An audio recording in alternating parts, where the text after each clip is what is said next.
ICC champion trophy 2025 की फतह के बाद इंडिया के हेड कोच गौतम गंभीर से मुख्तलिफ किस्म के सवाल किए गए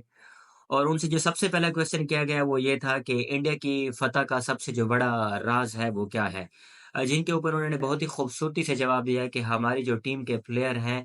वो अपने स्टैट के लिए नहीं खेलते, वो अपनी सेंचुरीज के लिए या फिफ्टीज के लिए या विकेट्स के लिए नहीं खेलते, बल्कि वो टीम की कामयाबी के लिए खेलते हैं।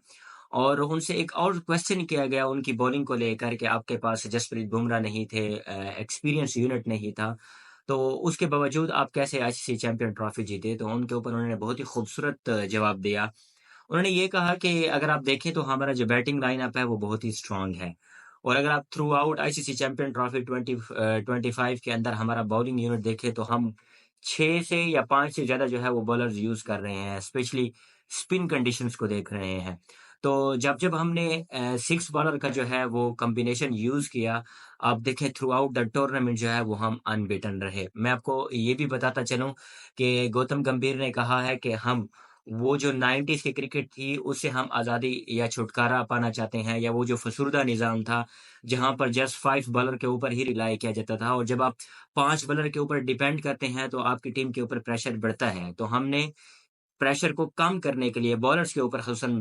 प्रेशर को कम करने के लिए हमने 5 से 6 बॉलर जो है, वो इंट्रोड्यूस किए और अब हमारा पैटर्न यही ही चलने वाला है। अब ज़रूरी नहीं कि हम जो है वो 5 बॉलर को लेकर चलें, नहीं, हम 6 बॉलर को यूज़ करेंगे और हम अपनी बैटिंग यूनिट पर कंप्रोमाइज़ कर सकते हैं। आपने देखा होगा फाइनल मैच के अंदर के जो बैटिंग लाइनअप है वो रोहित शर्मा से चलता है और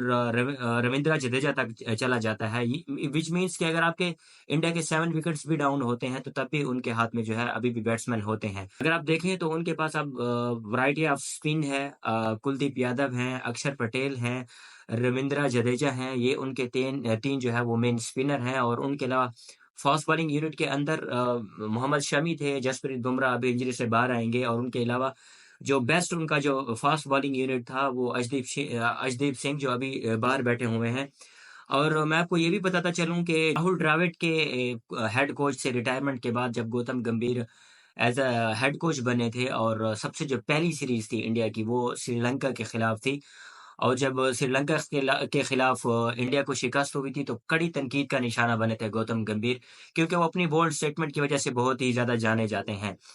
और उसके बाद जो है जिस तरह उन्होंने टीम को लीड किया, जिस तरह उन्होंने टीम सिलेक्शन के ऊपर काम किया, मेरे ख़्याल में वो काबिल-ए-दीद होगी। अभी जो आईसीसी चैंपियन ट्रॉफी की जो फाइनल 11 जो सिलेक्शन हुई है, उसमें जो मोस्टली प्लेयर थे, वो इंडियंस क्रिकेटर ही थे, जिसमें हमारे पास विराट कोहली हैं, सुरेश अय्यर हैं, अक्षर पटेल हैं, मोहम्मद शमी हैं, सेलेक्ट हुए आईसीसी प्लेइंग 11 के अंदर, चैंपियन ट्रॉफी के प्लेइंग 11 के अंदर। मैं आपको साथ-साथ ये भी बताता चलूँ कि गौतम गंभीर अब वो वाहिद हेड कोच बन चुके हैं जो एज़ एन हेड कोच भी एक आईसीसी का इवेंट जीत चुके हैं और एज़ अ प्लेयर भी जो है इंडिया के लिए एक आईसीसी का इवेंट जीत चुके हैं। 2011 के वर्ल्ड कप के अंदर आपको याद हो, तो उन्होंने जो है 97 रन स्कोर किया था और जो है वो बोल्ड हो गए थे और जिसके ऊपर जब मीडिया ने उनसे क्वेश्चन किया गया था, उनसे क्वेश्चन किया था या एमएस धोनी से उन्होंने क्वेश्चन किया था कि आपको नहीं लगता कि गौतम गंभीर को जो है वो सेंचुरी करनी चाहिए थी? तो जिस पर गौतम गंभीर ने ये आंसर दिया था कि मेरे लिए जो है वो सेंचुरीज़ या 50s मायने नहीं रखते। मेरे लिए जो है वो आईसीसी के रिकॉर्ड्स मायने नहीं रखते। मेरे लिए अगर मायने रखती है तो वो टीम की विक्ट्री है और उन्होंने लास्ट में ये वर्ड भी ऐड किए कि अगर आपका बॉलिंग यूनिट अच्छा है तो आप जो है वो टूर्नामेंट जीत सकते हैं और अगर आपका जस्ट बैटिंग यूनिट अच्छा है, तो आप सिर्फ़ और सिर्फ़ जो है वो मैच जीत सकते हैं। तो हमें मैच जीतना है, लेकिन मैच के साथ हमें पूरा का पूरा टूर्नामेंट जीतना है और मेरी कामयाबी का और हमारी टीम की कामयाबी का राज़ यही है कि हमने अपना फ़ोकस किया कि हमने बॉलर से जो है वो प्रेशर को रिलीज़ करना है। तो यही स्ट्रैटेजी थी इंडिया के हेड कोच गौतम गंभीर की। आपकी क्या राय है? आप अपनी कमेंट सेक्शन में राय बता सकते हैं और हमारे यूट्यूब चैनल को सब्सक्राइब करना ना भूलिएगा ताकि इस किस्म की मज़ीद क्रिकेट से रिलेटेड वीडियो आपको बर वक़्त मिल सकें।